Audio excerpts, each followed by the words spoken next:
다음은 평가 주체에 따른 어떤 분류라고 보실 수가 있는데요. 평가 그 주체에 따라서 자체 평가, 내부 평가, 그리고 외부 평가로 나눠서 볼 수가 있습니다. 먼저 자체 평가는 프로그램에 대한 어떤 담당자 스스로 행하는 어떤 평가로 많은 정보를 얻을 수 있는 평가에 많은 정보를 얻을 수 있고 평가 비용을 절약하고 장기적으로 계속할 수가 있다는 것이 특징이죠. 하지만 공정성을 확보하는데 문제가 있습니다.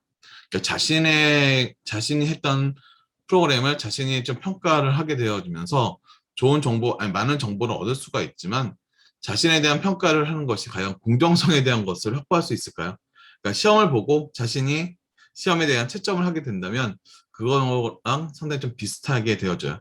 하지만 스스로가 그것들을 체크를 해 나가면서 자신이 뭐가 부족한지 그리고 무엇을 좀 더 개선해야 하는지에 대한 어떤 그 활용적 역할에 대한 것들도 같이 이루어지고 있어서 많은 기관에서는 먼저 자체 평가를 하게 한 다음에 기관에다가 그 자체 평가에 관련된 내용을 올리고 그 다음에 평가자가 다시 가서 자체 평가와 함께 같이 확인하는 형태로서 평가가 많이 이루어지고 있습니다. 자, 두 번째로는 내부 평가가 있는데요. 내부 평가는 프로그램을 직접 담당한 사람이 아닌 기관 내부의 책임자라든가 동료에 의해서 이루어지는 평가죠. 즉, 프로그램 담당자가 아니라 기관의 책임자 또는 동료들이 그 같이 해주는 평가라고 볼 수 있고요. 끝으로 외부 평가는 프로그램을 담당한 기관의 외부에서 속한 전문가에 의해서 평가가 이루어집니다.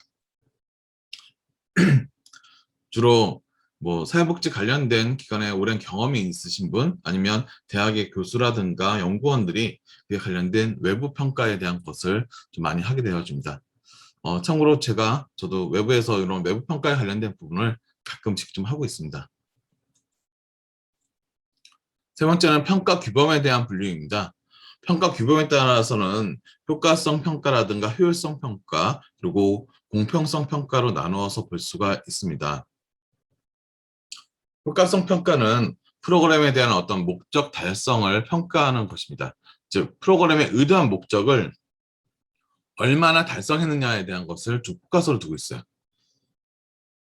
효율성 평가는 비용 최소화 또는 산출 극대화에 대한 평가입니다. 즉, 투입과 산출에 비교하여 평가를 하는 거예요.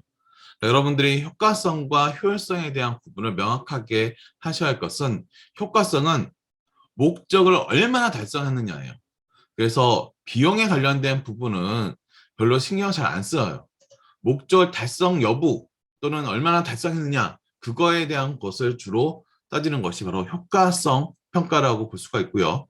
효율성은 얼마를 투입해서 얼마를 달성했느냐에 대한 어떤 형태로서 산출 극대화 그리고 최소 비용으로 얼마만큼에 대한 것들을 달성했느냐 그런 부분들을 중심으로 보는 것이 바로 효율성 평가라고 볼 수가 있습니다.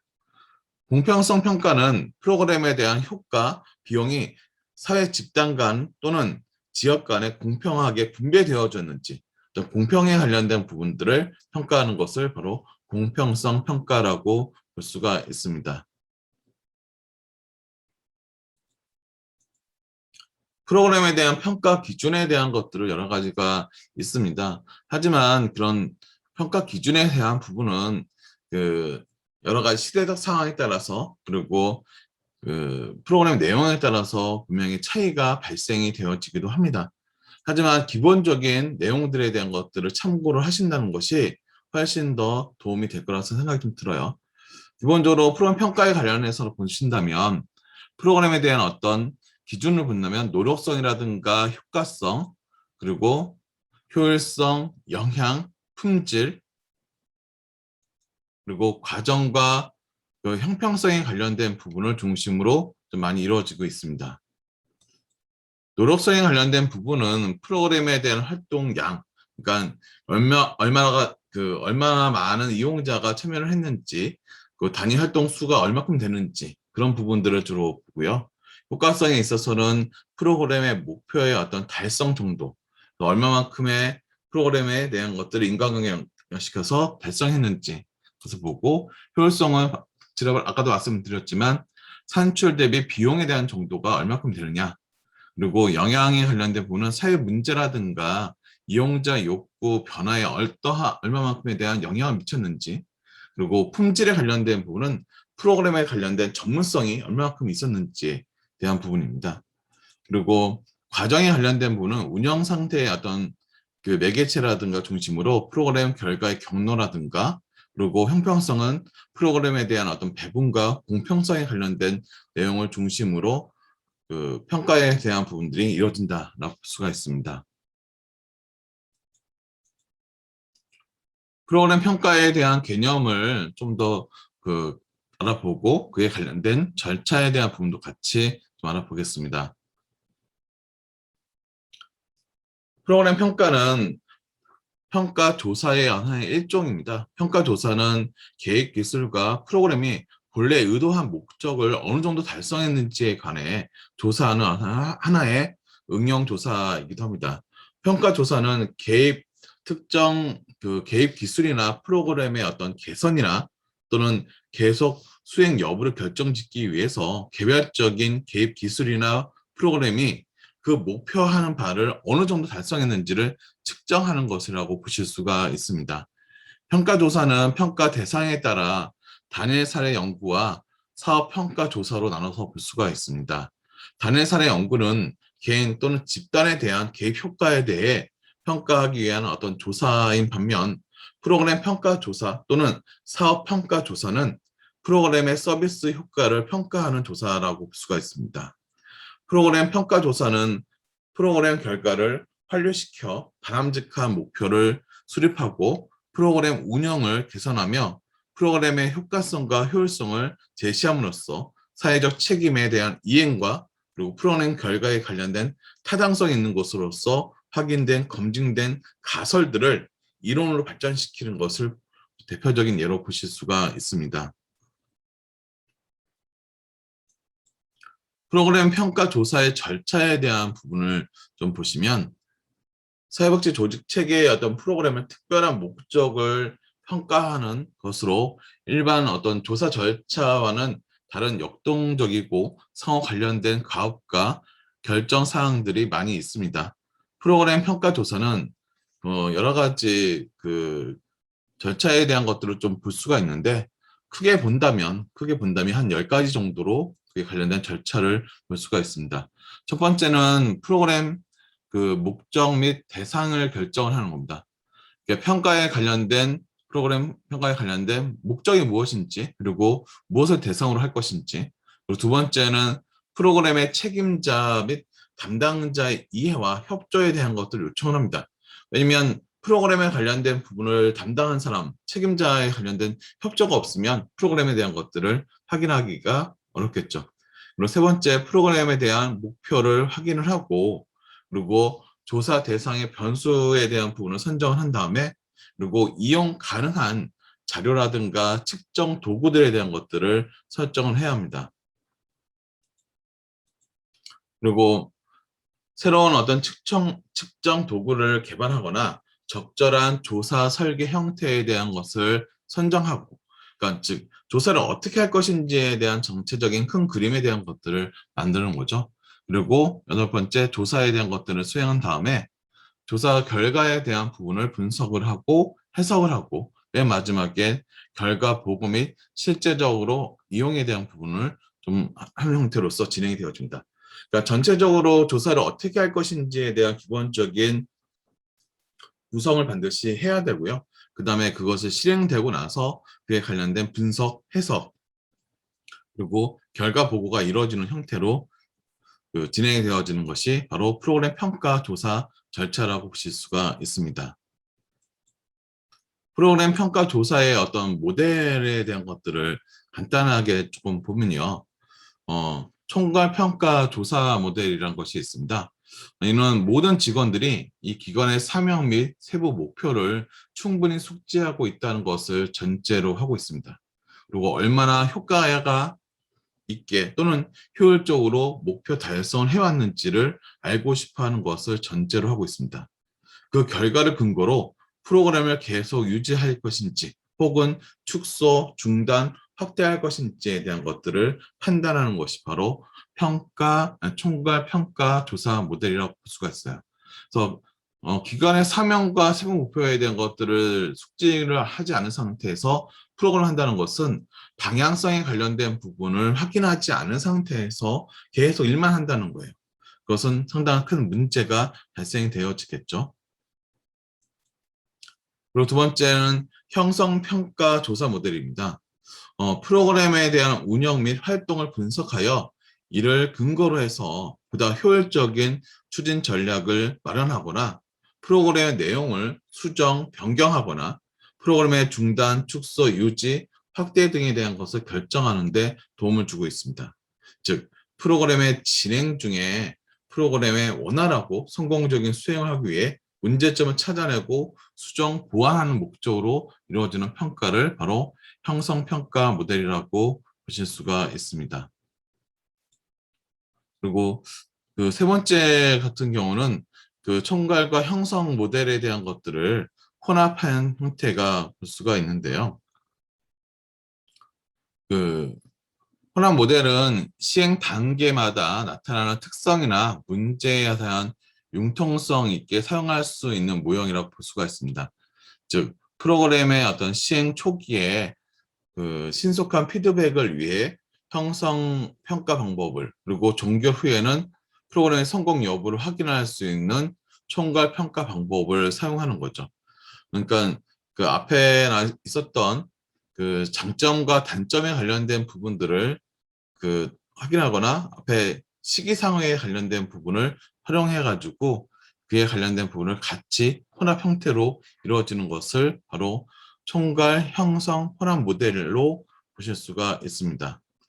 그 밖에 구체적인 그 프로그램 평가 조사의 사례에 대한 것들을 좀 보시면, 교재로 보신다면 이제 175페이지 관련된 사회복지 기관 평가에 대한 부분으로 여러 가지 시설 및 환경, 재정과 조직, 그리고 인적 자원, 프로그램 및 서비스, 이용자의 권리라든가 그리고 지역사회 관계 등에 관련된 부분으로서 영역에 대한 것들을 그 평가 영역을 나누고 그에 관련해서 문항들에 대한 것들을 구체적으로 나누고요. 그에 관련된 배점에 대한 부분으로서 점수에 대한 것들을 분포를 하게 되어집니다. 그리고 각 그 문항들에 있어서 몇 개에 해당하는지 주로 이렇게 예를 들어서 뭐 프로그램 기획에 대한 전문성은 어떠한가라고 한다면 거기에 하나는 대상자 욕구를 적절히 반영하고 있다. 또 하나는 이론적 배경에 적절한 기술이 되어 있다. 또 하나는 사업의 필요성이 적절한 기술이 되어 있다. 또 하나는 구체적인 목표가 측정 가능하도록 설정되어 있다. 뭐 이렇게 총 4개 중에서 몇 개에 해당됐냐. 그래서 하나만 해당된다면 미흡, 2개면 보통, 3개면 양호, 4개면 우수. 이와 같은 형태로서 그 평가에 관련된 부분을 주로 사용한다라고 생각하시면 훨씬 더 좋으실 것 같습니다.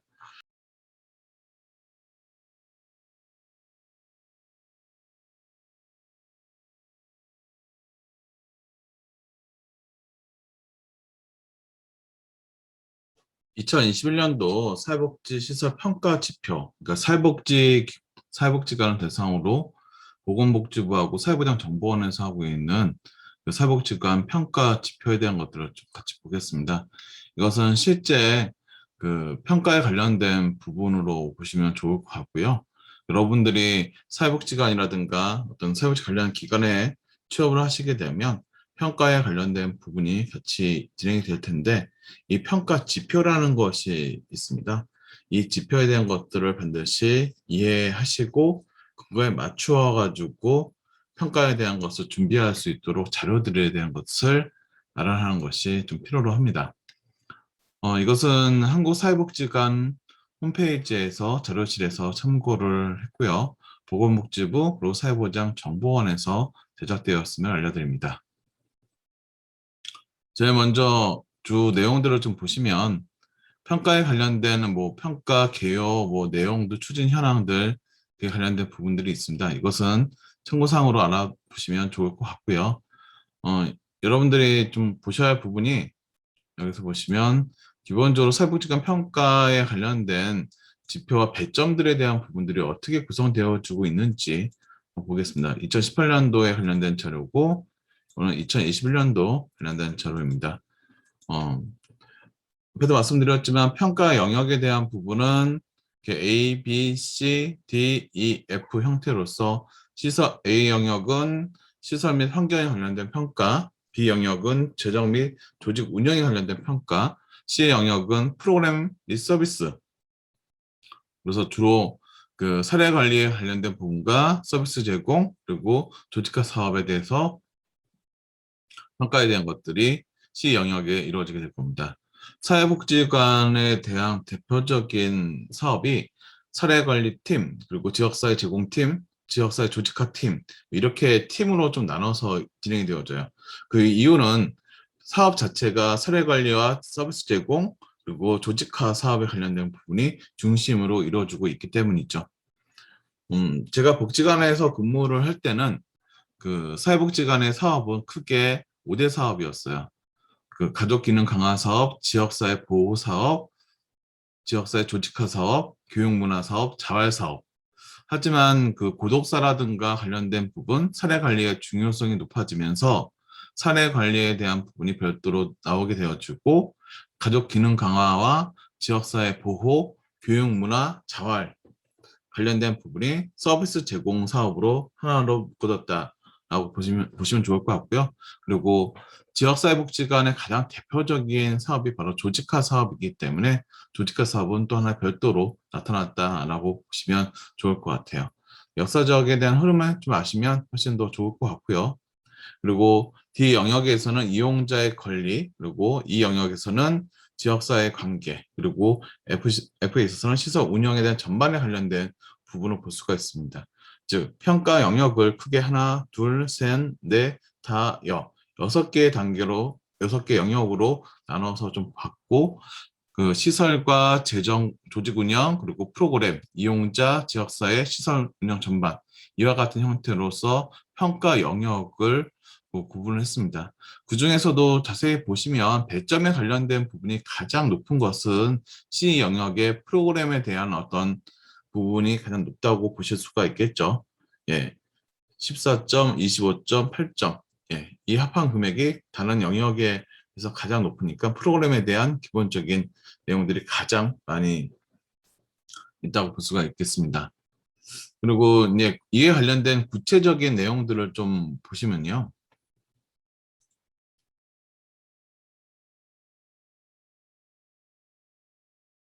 프로그램 및 서비스에 관련된 내용을 좀 볼게요. 그 C 영역에 있으면 C 영역에서도 C1-1 평가 지표 있죠. 이렇게 영역에 대한 것을 좀 더 세분화시킵니다. 그래서 C1-1, C1-2, C1-3 또는 이제 C2-1, C2-2 이와 같은 형태로 평가 지표에 대한 것들을 좀 구분을 하는데 여기서는 평가 지표에 관련된 부분에 있어서는 C1-1 사례관리 실행 체계에 관련된 부분 그래서 평가에 관련된 목표에 있어서는 사례관리 실행 체계 구축을 하고 있으며 이를 통해 사례관리 사업을 효율적으로 수행하고 있는지에 대한 것들을 확인하는 겁니다. 그래서 평가 내용에 있어서는 사례관리 실행 체계에는 어떠한가에 관련된 부분에 5가지 항목들에 대한 부분들이 나와 있습니다.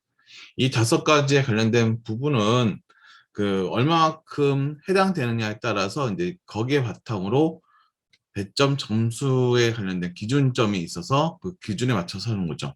그러니까 미흡이면 2개 이하의 항목, 그리고 그 보통은 3개, 양호는 4개, 우수는 5개 형태로 해당하는 항목들이 있고 그에 관련된 점수들에 대한 것들이 배정이 되어 있습니다. 즉, 이 5개가 다 해당 사항이 되어지면 5개 항목이 해당되어지고 이에 따라서 점수는 4점 우수에 관련된 부분이 되어지는 겁니다. 하지만 중요한 건 이것에 대해서 기준이 그냥 우리 기관에서 이렇게 하고 있어 라고 이렇게 단순하게 체크하는 것이 아니라 그에 관련된 그 기본적으로 해야 할 평가 방법에 대한 부분들이 있습니다. 평가 방법에 있어서는 C1-1의 첫 번째에 보시면 사례관리 업무 지침 또는 매뉴얼이 마련되어 이에 따라 사례 관리가 시행되고 있다. 이곳에 체크가 되어지려면 기본적으로 사례 관리 업무 지침하고 매뉴얼이 마련되어지고 시행 여부에 대한 것들을 확인할 수가 있어야 돼요. 그래서 그 인정 범위는 사례 관리 업무 지침 또는 매뉴얼은 사례 관리 대상과 사례 관리 과정별 실천 지침, 그리고 사례 관리의 역할 등에 대한 내포되어 있으며 법인 산하들의 공통적으로 적용되어오는 사례 관리 매뉴얼 등도 점수에 부여한다. 그러니까 기본적으로 사례 관리에 대한 업무 지침과 매뉴얼이 있어야 한다는 얘기죠. 그래서 평가 자료에 보시면 사례 관리 업무 지침 또는 매뉴얼, 사례 관리 회의록 등에 대한 것들을 제시를 하면 평가위원들이 그것을 보고 아, 여기 있어, 해당 사항이 돼라고 하면 여기에 체크 하나가 되어지는 거예요. 그래서 생각보다 점수에 대한 것을 받는 게 생각보다 쉽지가 않아요. 그러니까 이 평가 자료에 관련된 부분을 바탕으로 이게 해당 사항이 되는지 안 되는지에 대한 것을 확인하는 거죠. 그렇다면 이렇게 총 5개에 관련된 부분이 있지 않습니까? 이 5개에 관련된 부분은 이 뒤에 보시면 나와 있는 요 C1-1에 관련된 부분, C1-3에 관련된 거, C1-1, 4에 관련된 부분, 그리고 C1-5에 관련된 부분을 다 하나씩 평가위원들이 확인을 한다는 거죠. 와, 그 생각보다 그 단순하게 몇 점에 대한 부분들 받는 것이 아니라 이걸 하나하나가 다 준비를 해야 하는 거예요.